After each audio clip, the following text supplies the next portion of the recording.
The evening began like so many others, quiet and unremarkable. Yet beneath the surface of that ordinary night was a storm I had been carrying in silence for years. My name doesn't matter, because this isn't a story about who I am, but about what I allowed myself to become. I was a wife, a stepmother, and above all, a woman who once believed love was enough to bind a family together. But marriages don't break all at once. They unravel slowly, thread by thread, until one day you wake up and realize you are nothing more than strangers living under the same roof. My husband, Daniel, had long since grown distant. Work consumed his days, exhaustion his nights. Conversations between us had thinned to polite exchanges about bills, schedules, or the weather. The warmth that had once drawn me to him felt buried under years of indifference. I told myself it was normal, that every marriage had seasons, but inside I felt invisible. It wasn't anger I carried, it was loneliness, the kind that gnaws at you until even silence becomes heavy. In the middle of that silence stood Ethan, my stepson. He had come into my life when he was still a teenager, awkward yet kind, searching for his own place in a home that wasn't entirely his. By the time of this story, he was 21, tall, thoughtful, and far more perceptive than his father realized. Ethan wasn't just Daniel's son. In many ways, he had become the only person who noticed me anymore. He would ask about my day, offer to help with groceries, or linger in the kitchen just to share a joke.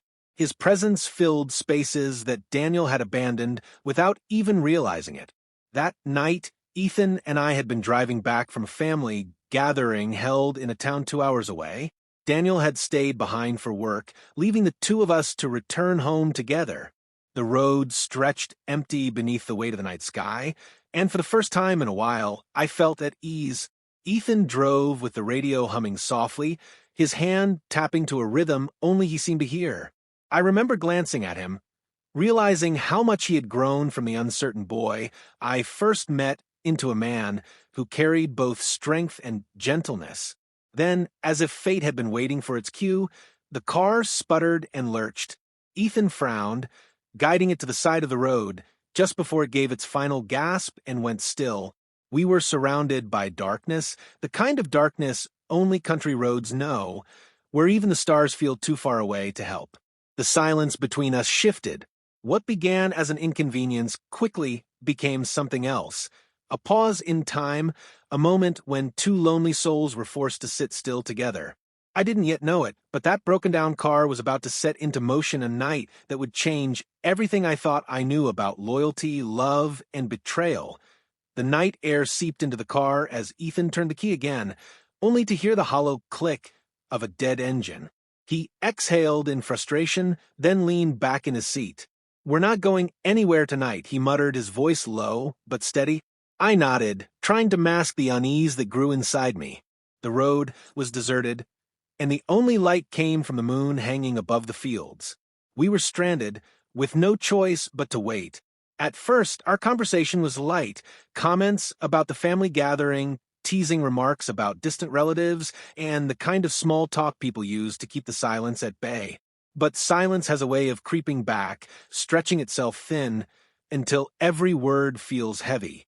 Soon, the stillness between us demanded more honesty than either of us had expected. "You and Dad don't really talk much anymore, do you?" Ethan's question came suddenly, startling me. His eyes were fixed on the windshield, as if the answer was written in the dark ahead of us. I hesitated, unsure how much truth to give. "No, not really," I admitted at last. "We used to, but things changed." Ethan nodded slowly, his expression unreadable. "I notice it. The house feels quiet, like you're both in different worlds." His words pierced deeper than I cared to admit.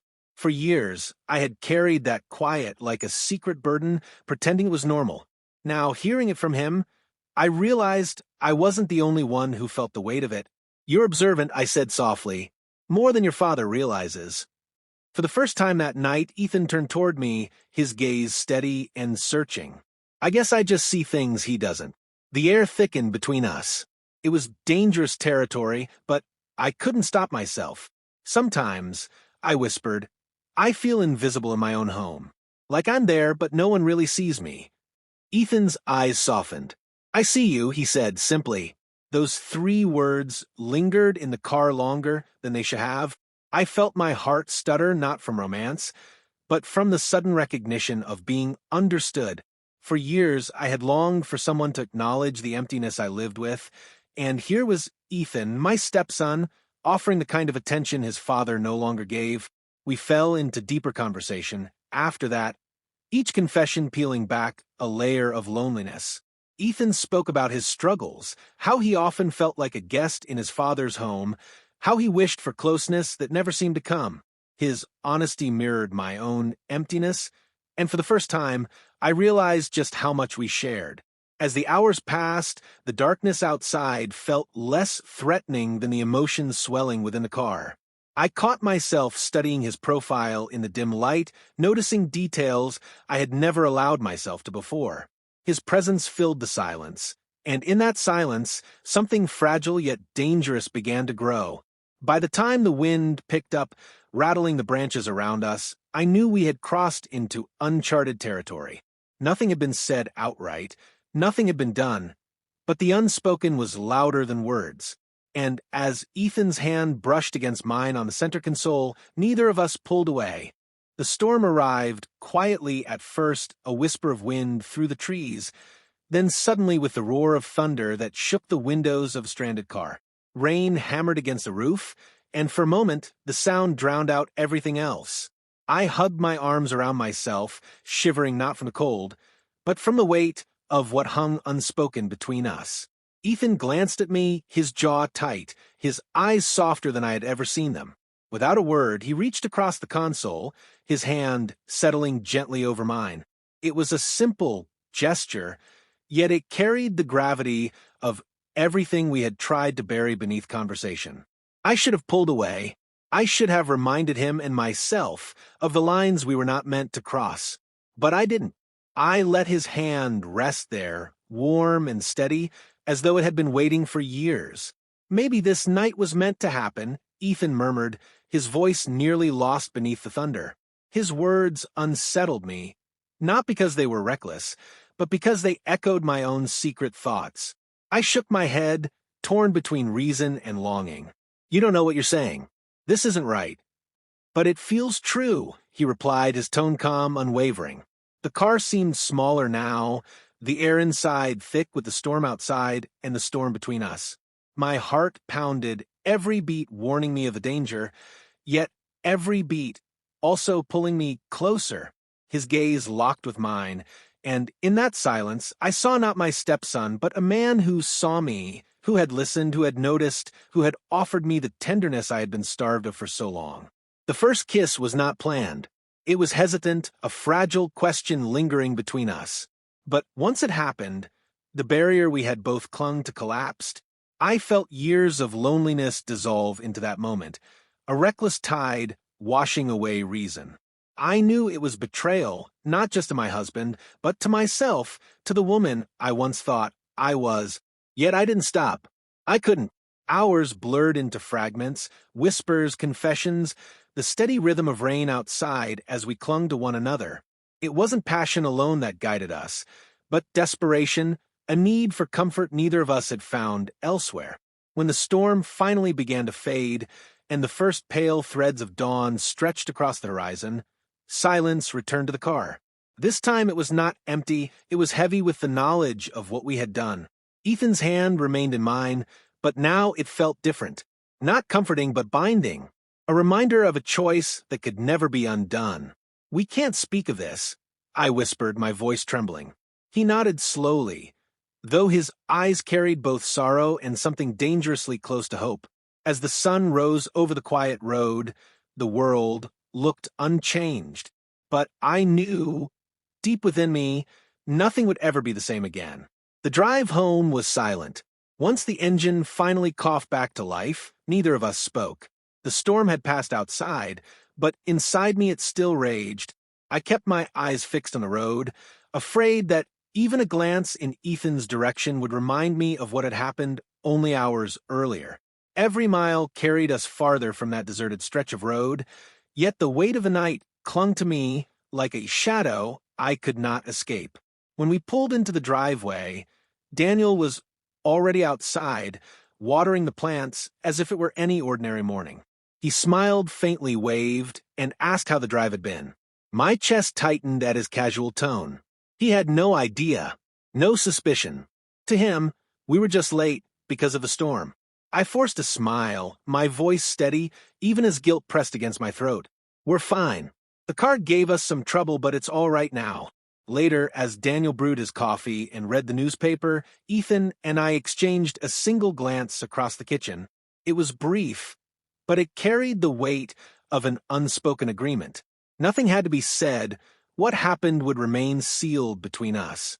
Yet the silence was unbearable.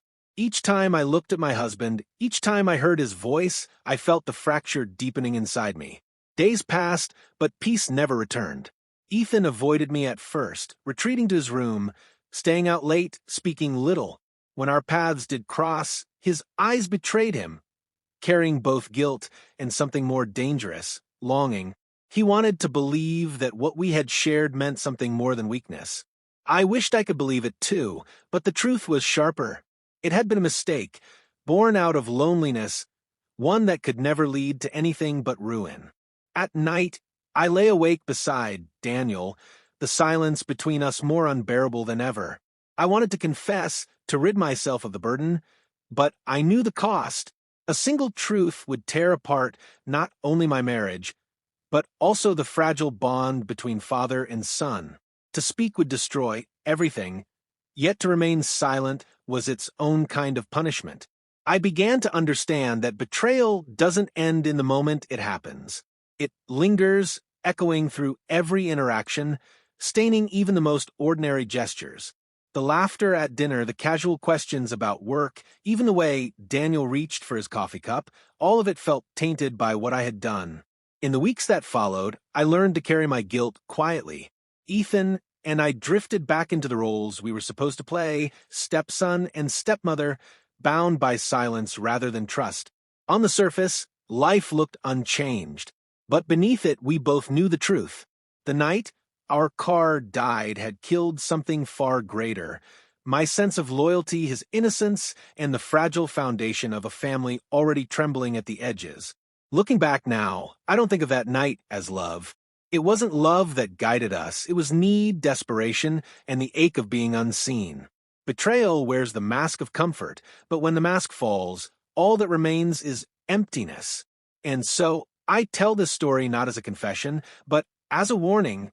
Loneliness can drive us to places we never imagined, but betrayal never heals the wound. It only deepens it.